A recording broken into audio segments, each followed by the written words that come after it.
Hey guys, Anthony, 4x4 Diesel. This is a video about cleaning your MAF sensor. Quickly how to get it in and out and how to clean it, a few precautions and why you need to clean it. So, doesn't matter which vehicle it is, you just take a look usually around on your airbox. Let's have a look at another vehicle to compare. Right, there's another one, same thing. Doesn't matter which airbox you look at, petrol or diesel, pretty well you're going to find the same sort of arrangement, okay? Now, first thing you need to do is carefully unplug the unit. Okay, so we're going to move the camera out of the way and demonstrate how simple it is to press that little tab there in the middle of the picture, which releases the clip. You can see where it clips on if you look in there, right? And that plug will just slide off. Then here's some precautions already. Take these two screws out, that one in the middle there, middle of the picture, and the one at the other side there, and carefully lift that unit out. That is your MAF sensor, mass airflow. It's a really important sensor, you know, it's giving a signal to the computer so it knows what to do with everything else. So if it's dirty, it may give you the wrong reading. Not just dirty, but look, it needs to be cleaned every now and then. Now, I'm sure we've done this before, but people are still asking, and I see posts and things where it leads me to believe people, I'm sure a lot of people know, but let's cover it for those that don't. Okay, now the standard Toyota procedure for cleaning this part is to blow bursts of compressed air. Okay, so psh, psh, right, many times. I can't remember, it might say 10 or 20, it might tell you how many times for how long and all that, but it doesn't matter. I don't really care. You get the gist. You know, bursts of compressed air over those sensors and hot wires to clean it. Now that works pretty well, and that's a safe way to do it, and if that's all you've got, that's good. But there is some product, let's have a look at that. This is what we use. You know, it's expensive as anything, right? I think it retails for about 30 bucks a can. I really don't think there's anything special about it. I would put my money that it's basically the same product as something like this, which is a few bucks really. But am I going to take a risk with a $200 part? Nah, I'd rather not. Look, it takes quite a few cleans to use a whole can. You buy it when they've got their 40-50% off sale or whatever at Repco, Burson, Super Cheap, whoever, Autobarn. I don't care where you go, right? This may be the same stuff. It's probably safe. There's probably a electrical expert type person that might be able to put a comment and let us know whether you would say, yeah, go ahead and use it, safe to do so. I'm pretty confident, but I'm not going to be the guy to give you the okay on that.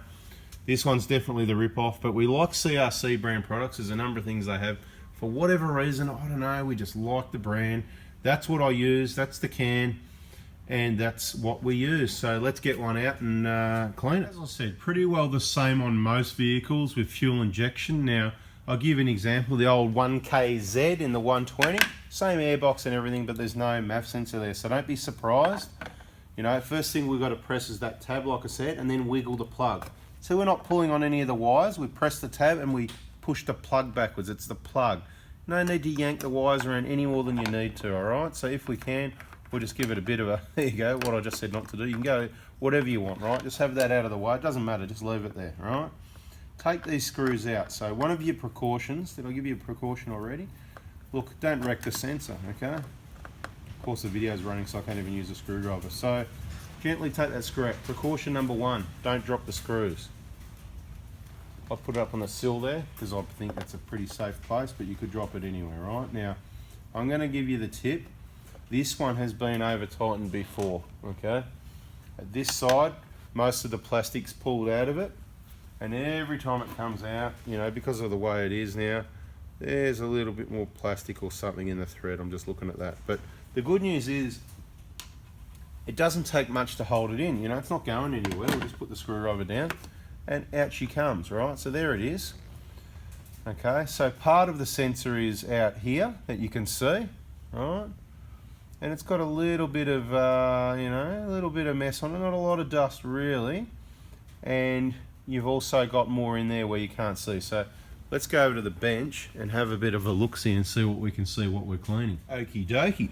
So let's have a look. See in there? Geez, that worked out well for once, didn't it? Look at that. Look how good that is.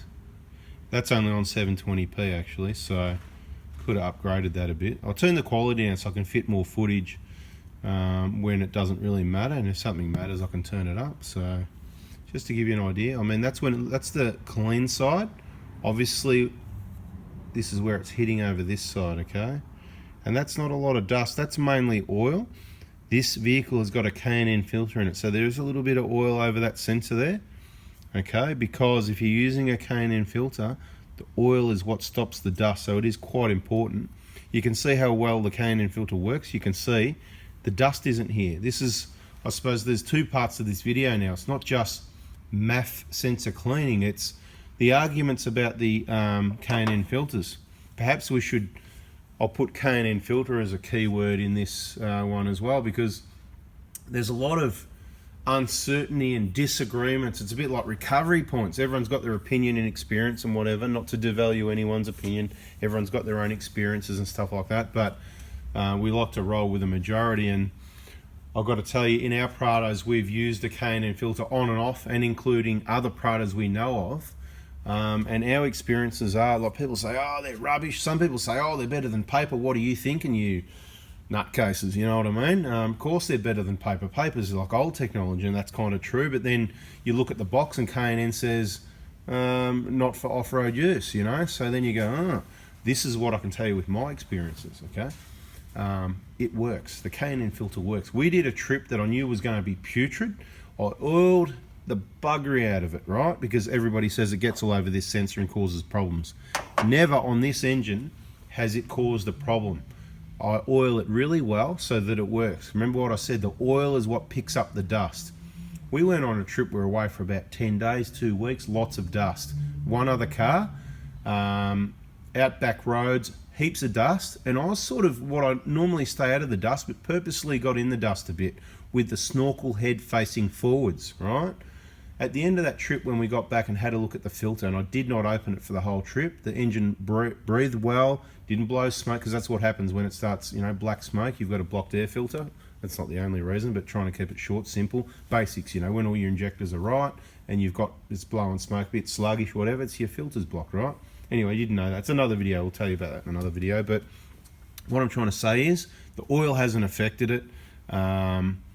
And it works. Now, when you look at these, why do they get dirty? Obviously, the reason we've got to clean them and they get dirty is because air filters don't stop everything, okay? So just beware of that. There's precautions you can take. We've included in other videos on how to avoid getting dust and stuff in here, and that's what we've done. We've put grease on the seal, we've put plenty of oil, and you can see maybe that dust there is probably from an old filter that I haven't cleaned, but you look on that sensor there, it hasn't actually got dust. It might be hard for you to see, but actually it hasn't got dust on it.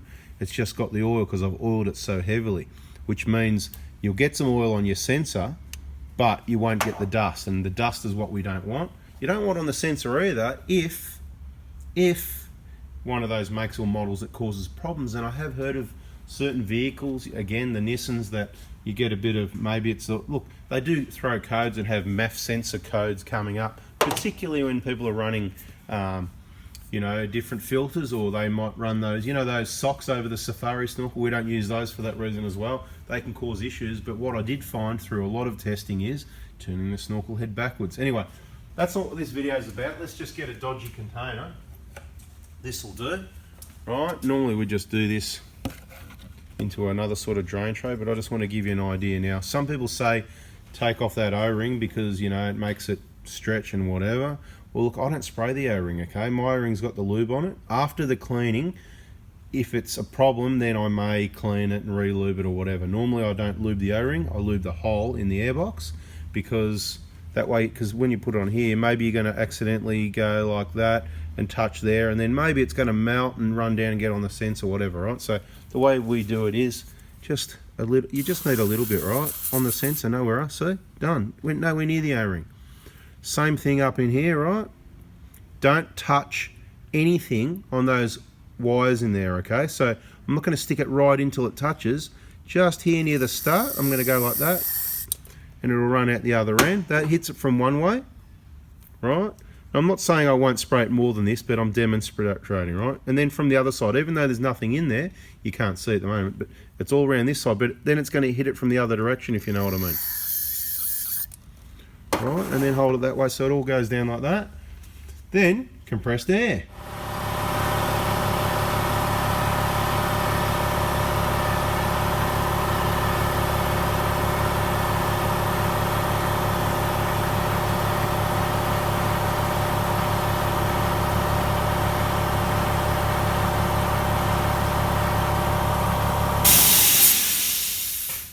Right.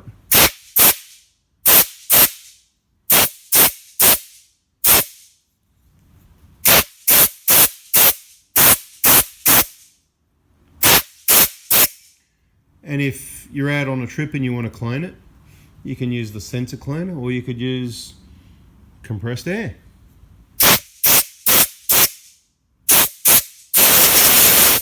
Happy days. That's how to clean a MAF sensor. Let's get it back on there. Okie dokes. So, it's all clean. The O-ring's still lubed. We've got the lubricant here. Look in the hole. If it's all dusty and that, you need to do something about your filtration because it's not working. In here, it's clean. You know, you can put your finger in, have a feel and go, yep, beautiful. You know that things are working well if it's clean. So pop it in. It might sit there. It might spring back out again. That's because there's an O-ring there, right? And get your screws carefully. As I said, this one, it's been in and out a gazillion times, and initially from previous people, obviously over tightening it. Just careful not to lose the screws or let it pop out. We're just going to have to be so light. Oh, that is just, there's nothing left in that hole. So, oh, that's a perfect example of why. See, you know, this is probably the worst one I've ever seen, I've got to say. Let's see if this one's got anything in it. Didn't get any tension whatsoever, right? Oh yeah, this one seems to have a little bit. Still going down, still going down. Is it going to get any tight? I'm just sort of going light as I can because I know what's going to happen next. Oh yeah, that one. Look, I don't know. That is so dodgy. So look, I've never had to do this, but one of the obvious fixes is going to be to upgrade to the next size self-tapping screw, okay? So there's quite a bit of meat still here in the plastic, if you know what I mean. These screws, they're fairly kind of fine, so we're going to go through our little nuts and bolts screw container and replace those screws with something a little bit larger that bites into the plastic. And of course, once you've got that secured, clip on, and you're good to go. That concludes this video. Hope you found that helpful, how to clean your MAF sensor on just about any vehicle with all those tips and tricks. If you liked it, if you haven't already, subscribe, turn the bell on so you don't miss out on the next bit of info, and give us a thumbs up if you got something out of that. Like always, in the comments with your questions so we can keep those things in mind for the next videos. Thanks for watching, guys. See ya.